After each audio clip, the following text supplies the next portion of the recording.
চলুন জেনে নেই আজকের কালের কণ্ঠ পত্রিকার প্রধান প্রধান সংবাদগুলি। পাকিস্তানকে হারিয়ে সিরিজ জয়।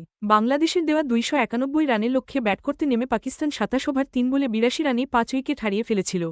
এরপরও ম্যাচটি শেষ ওভার পর্যন্ত গড়ায়, যেখানে শেষ পর্যন্ত বাংলাদেশ ১১ রানে জয় পায়। এই জয়ের মাধ্যমে বাংলাদেশ ২-১ ব্যবধানে সিরিজ নিজেদের করে নিয়েছে। ধেয়ে আসছে মহাসংকট। মার্কিন যুক্তরাষ্ট্র ও ইসরায়েল কর্তৃক ইরানের ওপর যৌথ বিমান হামলা শুরুর ২ সপ্তাহ পর এটি স্পষ্ট যে ইরান আক্রমণ সম্ভবত মার্কিন প্রেসিডেন্টের সবচেয়ে ভুল সিদ্ধান্তগুলোর মধ্যে অন্যতম। এই যুদ্ধের কারণে যুক্তরাষ্ট্র এক জটিল পরিস্থিতির সম্মুখীন হয়েছে। যুদ্ধ ক্রমে ছড়িয়ে পড়ছে এবং বন্ধ করাও কঠিন হয়ে দাঁড়িয়েছে। এই যুদ্ধের কারণে গোটা বিশ্ব এক জটিল বাস্তবতার মুখোমুখি হচ্ছে এবং নানামুখী অর্থনৈতিক, রাজনৈতিক ও মানবিক সংকট ক্রমে প্রকট আকার ধারণ করছে। উপসাগরীয় অঞ্চলে অস্থিতিশীলতা দেখা দিয়েছে এবং মধ্যপ্রাচ্য জুড়ে হাজার হাজার মানুষ ঘর ছাড়তে বাধ্য হয়েছে। এছাড়া তেল ও জাহাজ চলাচলে বিঘ্ন ঘটায় সাধারণ ক্রেতা ও ব্যবসায়ীদের খরচও বেড়েছে। প্রায় ৪,০০০ কিলোমিটার দূরে চলমান এই যুদ্ধের সরাসরি প্রভাব বাংলাদেশে ন্যায়ালয়ের ছাপ এখানেও পড়ছে। সংবিধান সংস্কার পরিষদ নিয়ে সংসদে উত্তেজনা। গণভোটের রায়ের আলোকে সংবিধান সংস্কার পরিষদ গঠন এবং নির্বাচনের ৩০ দিনের মধ্যে সংস্কার পরিষদের অধিবেশন আহ্বানের কথা থাকলেও তা নিয়ে অনিশ্চয়তা দেখা দিয়েছে। সংসদ সদস্যদের শপথ গ্রহণের দিন থেকে সরকার ও বিরোধী দলের মধ্যে এ নিয়ে টানাপোড়েন শুরু হয়েছে। সর্বশেষ সংসদ অধিবেশনে এ নিয়ে উত্তেজনা দেখা দিয়েছে। বিরোধীদলীয় নেতা ডা. মো.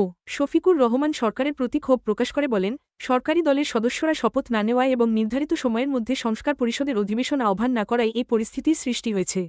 জবাবে স্বরাষ্ট্রমন্ত্রী সালাহুদ্দিন আহমদ জানিয়েছেন, সংবিধানে সংস্কার পরিষদ বলে কিছু নেই। জুলাই সনদে সংস্কার পরিষদের কথা বলা হয়েছে, যা বাস্তবায়নের আগে সংবিধানে সংশোধনী আনতে হবে।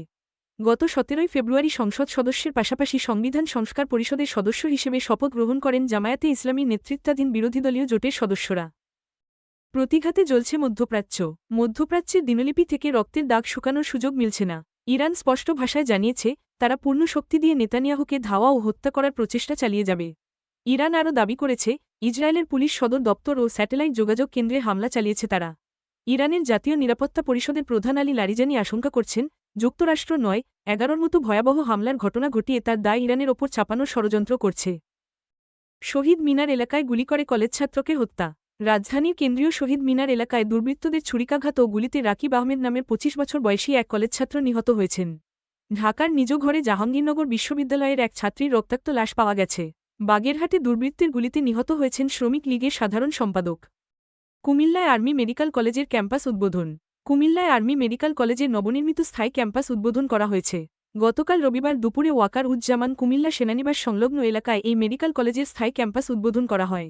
এছাড়াও ৫০০ শয্যার আর্মি মেডিকেল কলেজ হাসপাতালের ভিত্তিপ্রস্তর স্থাপন করা হয়েছে। চট্টগ্রাম বন্দরে নিলামে উঠছে ৩৭৮ কন্টেইনার পণ্য। চট্টগ্রাম বন্দরের কন্টেইনার জট কমাতে নিলামের উদ্যোগ নিয়েছে কাস্টম হাউস।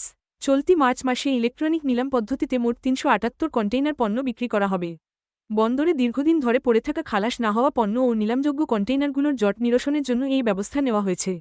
জাতীয় রাজস্ব বোর্ড এক সংবাদ বিজ্ঞপ্তিতে এই তথ্য নিশ্চিত করেছে। প্রথম ধাপে ৮৯টি লটে ১৮০ কন্টেইনার পণ্য বিক্রি করা হবে।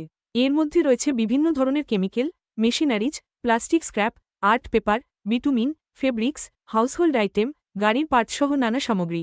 দ্বিতীয় ধাপে ৭৪টি লটে ১৯৮ কন্টেইনার পণ্য নিলামে উঠবে। পবিত্র ঈদ উল ফিতরকে সামনে রেখে চট্টগ্রাম বন্দরের আমদানি রপ্তানি কার্যক্রম গতিশীল রাখতে একটি সমন্বয় সেল গঠন করা হয়েছে। বন্দরের কার্যক্রমে প্রতিবন্ধকতা চিহ্নিত করে সমাধানের জন্য এই উদ্যোগ নেওয়া হয়েছে। চট্টগ্রাম কাস্টমস এজেন্টস অ্যাসোসিয়েশনের সভাপতি এস.এম. সাইফুল আলমকে আহ্বায়ক করে এই সেল গঠন করা হয়। ক্রেডিট কার্ডের বিপরীতে ঋণ পাবে ৪০ লাখ টাকা পর্যন্ত। ক্রেডিট কার্ডের ঋণসীমা বাড়িয়েছে বাংলাদেশ ব্যাংক।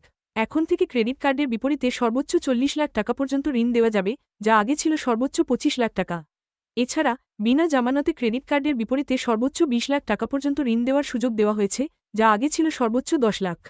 গতকাল রবিবার বাংলাদেশ ব্যাংকের ব্যাংকিং প্রবিধি ও নীতি বিভাগ এ সংক্রান্ত একটি গাইডলাইন জারি করেছে। বাংলাদেশে পণ্য ও সেবা ক্রয়ের ক্ষেত্রে অর্থ পরিশোধের মাধ্যম হিসেবে ক্রেডিট কার্ডের ব্যবহার বাড়াতে এই পদক্ষেপ নেওয়া হয়েছে। জরুরি মজুদ থেকে ৮ কোটি ব্যারেল তেল ছাড়ছে জাপান। ইরানে মার্কিন হামলার কারণে হরমুজ প্রণালী বন্ধ থাকায় আন্তর্জাতিক বাজারে জ্বালানি তেলের দাম বাড়ছে। এমন পরিস্থিতিতে বিভিন্ন দেশকে জরুরি মজুদ বাজারে ছাড়ার আহ্বান জানিয়েছে আন্তর্জাতিক জ্বালানি সংস্থা। সংস্থাটির ডাকে সাড়া দিয়ে এই তেল বাজারে ছাড়ার সিদ্ধান্ত নিয়েছে জাপান। আজ সোমবার থেকে এই তেল বাজারে ছাড়া শুরু হবে বলে জানিয়েছে দেশটির সরকার। জাপান প্রায় ৮ কোটি ব্যারেল তেল মজুদ থেকে ছাড়ার পরিকল্পনা করেছে, যা দেশটির প্রায় ৪৫ দিনের চাহিদার সমান। দেশটির সরকার তেল পরিশোধনকারী কোম্পানিগুলোকে এই তেল ব্যবহার করে অভ্যন্তরীণ সরবরাহ নিশ্চিত করার নির্দেশ দিয়েছে।